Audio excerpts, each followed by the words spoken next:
O filo Arthrópoda é o mais numeroso de representantes na Terra atualmente, com cerca de 1 milhão de espécies conhecidas.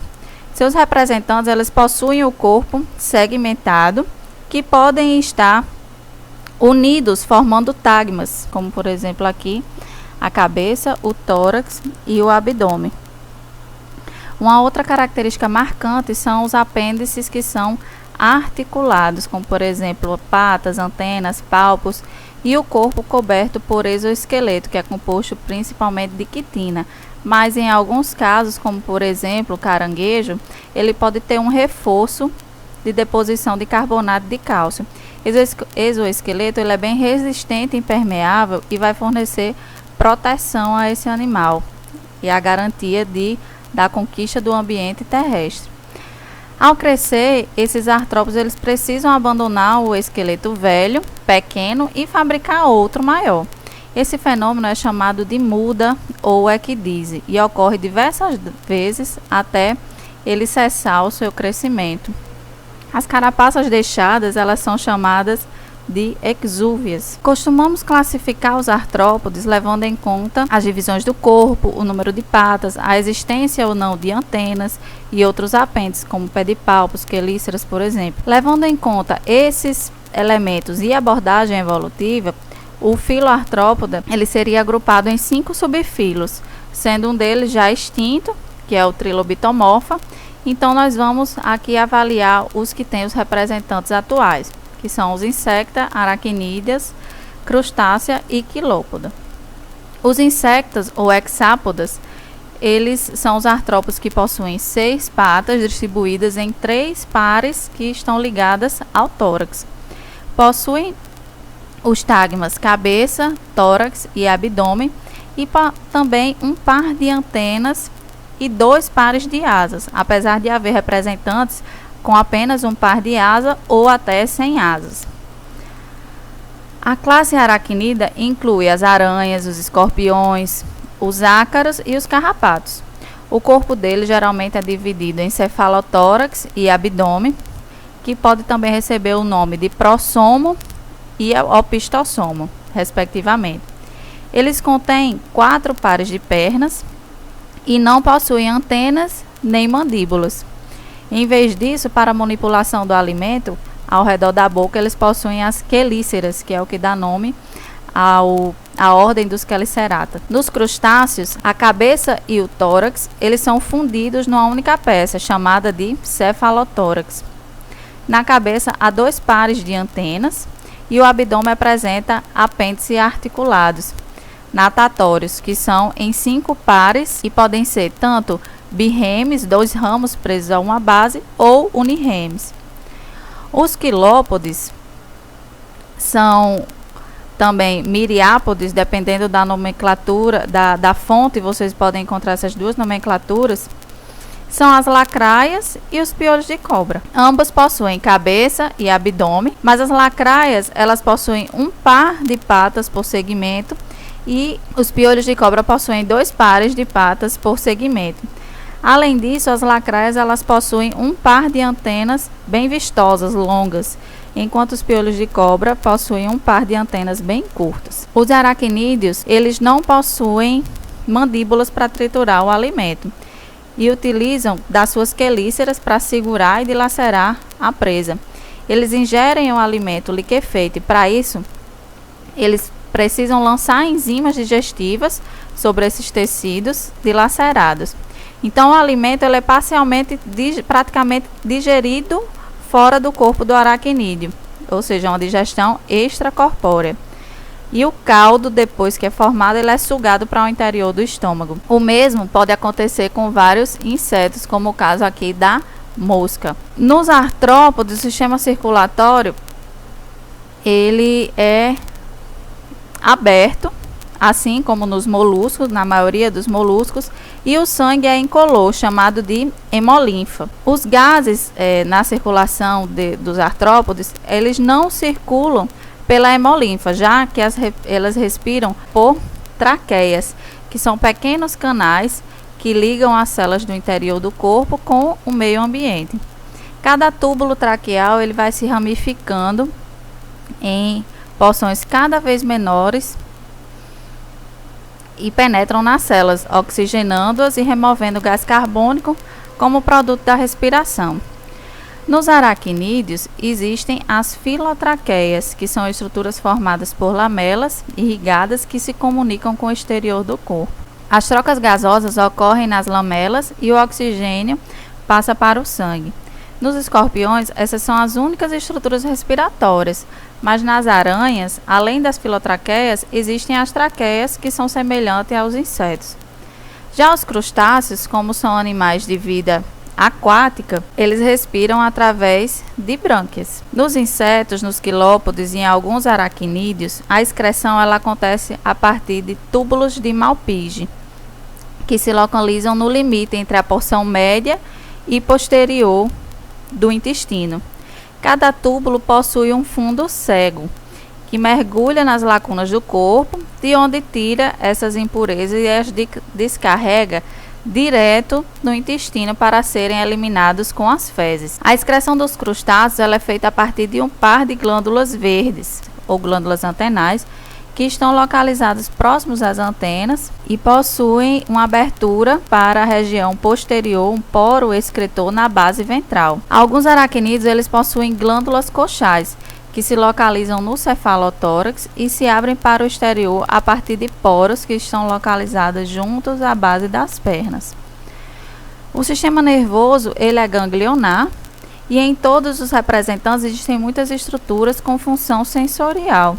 Por exemplo, na cabeça dos insetos encontra-se um par de antenas articuladas responsáveis pela olfação e lateralmente duas manchas que correspondem aos olhos, que são compostos de diversas unidades hexagonais conhecidas como omatídeos. Os aracnídeos eles possuem olhos simples, mas possuem muitos pelos sensoriais, que são cerdas táteis, espalhadas pelo corpo, principalmente pelos apêndices que são articulados. Como as aranhas elas não têm antenas, esses pelos eles são muito importantes como um mecanismo de reconhecimento desses animais com o meio ambiente. Além disso, estruturas em fendas que estão localizadas nas patas, elas são responsáveis pela percepção de vibrações, e é por isso que dizem que as aranhas possuem ouvido, podem ter audição pelas patas. Os insetos, eles têm os sexos separados, são dioicos, e a sua fecundação é interna. São animais ovíparos que podem apresentar três tipos de desenvolvimento, o direto e o indireto, por metamorfose completa ou incompleta. No direto, não vai acontecer metamorfose, ou seja, são chamados de ametábolos. Do ovo já eclode um jovem que é semelhante ao adulto, por exemplo, aqui a traça de livros.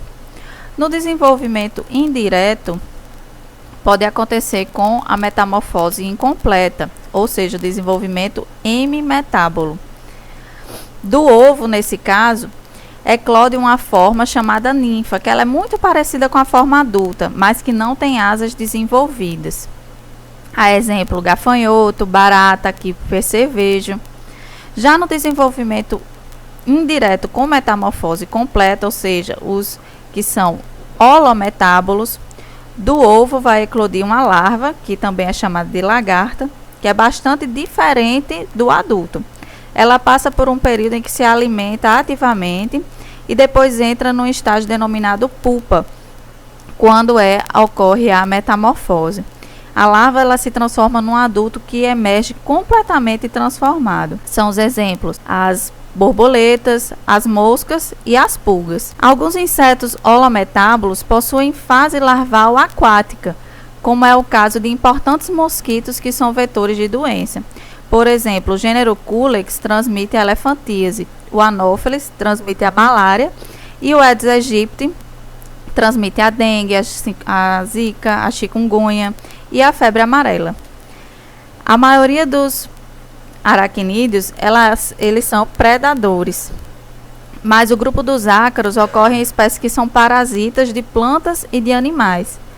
No caso, existe o ácaro causador da sarna, o ácaro dos folículos pilosos e sebáceos do homem, popularmente chamados de cravo, e os carrapatos que parasitam animais vertebrados. Vários compostos são estudados e utilizados na biotecnologia, como por exemplo, compostos extraídos da teia de aranha. Eles são utilizados na produção de coletes à prova de bala, enxertos de pele, airbags de carro.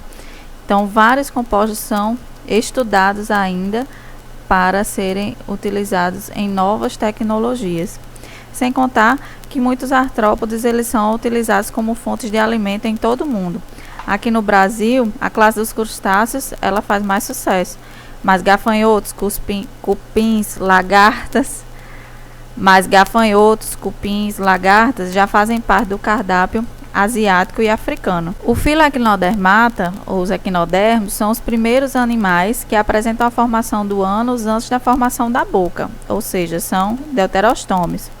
E apesar de possuírem simetria pentarradial secundária no adulto, as larvas elas possuem simetria bilateral. Por isso estão inseridos nos grupos do Bilateria. O nome do grupo ele é derivado de duas palavras gregas, equino, que significa espinho, e derma, que significa pele, e faz alusão às projeções em formas de espinhos e tubérculos presentes na superfície do corpo.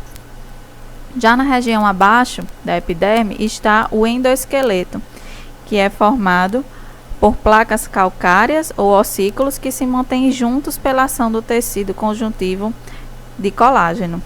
Esse tecido ele pode variar de estado líquido e sólido, e a mão do sistema nervoso pode fazer com que os animais moldem as suas formas sem que haja gasto de energia. Com relação à digestão, nos ouriços do mar, a face oral, que é a inferior, possui na boca uma estrutura raspadora dotada de 5 dentes, chamada de lanterna de Aristóteles. Essa estrutura é responsável pela obtenção do alimento e pela corrosão da rocha que o animal se instala. Na face oposta, ou seja, a boral superior, é onde fica o ânus. A estrela do mar ela se alimenta principalmente de pequenos moluscos, como os mariscos. Com os seus pequenos pés, ela força a abertura das conchas, das ostras, e em seguida ela vira o seu próprio estômago do avesso e lança o suco digestivo dentro dessas conchas. Depois, ela engole essa massa do molusco já digerido. Por isso, então, a digestão ela é chamada de extracorpórea. A respiração é feita por estruturas que formam um sistema ambulacral. As trocas gasosas elas acontecem por difusão através das paredes das pápulas. O sistema ambulacrário ou hidrovascular ele também auxilia na locomoção, na distribuição de materiais e na excreção. Esse sistema ele é formado por canais ambulacrais, pés ambulacrais e ossículos. A abertura externa do sistema se dá na parte dorsal do animal, pelo madreporito. A água ela chega ao canal radial e de lá é levado para cada um dos braços e para as vesículas, que guardam o líquido e regulam a pressão interna do sistema. Canais laterais eles conectam aos canais radiais com os pés ambulacrais. E os pés ambulacrais são estruturas musculares ocas que podem ter ou não ventosas nas pontas. A reprodução sexuada ela acontece com fecundação externa com indivíduos de sexo separados, liberando os gametas no ambiente. As espécies que fazem a reprodução assexuada acontece pela regeneração. O destaque de alguns braços, eles podem formar novos indivíduos. Relembrando aqui que o desenvolvimento dos equinodermos, ele é indireto, em sua maioria, passando pelo estágio larval, que possui aquela simetria bilateral. Todos os representantes do filo são de vida livre e de hábito marinho, embora alguns eles possam tolerar água salobra. A importância ecológica dos equinodermos, por exemplo, as estrelas do mar, está no fato de elas serem o predador topo da cadeia alimentar. e por isso elas possuem a capacidade de alterar a composição das espécies de qualquer nicho ecológico. Para o homem, elas podem ser prejudiciais economicamente por apresentarem como pragas em fazendas marinhas de ostras. E também elas são pouco utilizadas como alimento, apesar de em algumas culturas antigas da Europa utilizarem o ouriço e o pepino do mar como fonte alimentícia. Inclusive existe aqui uma matéria falando sobre o uso subestimado desses animais como fonte alimentícia. Será que cola? É isso, pessoal. Obrigada pela atenção. Desejo muita energia positiva a todos. Bons estudos.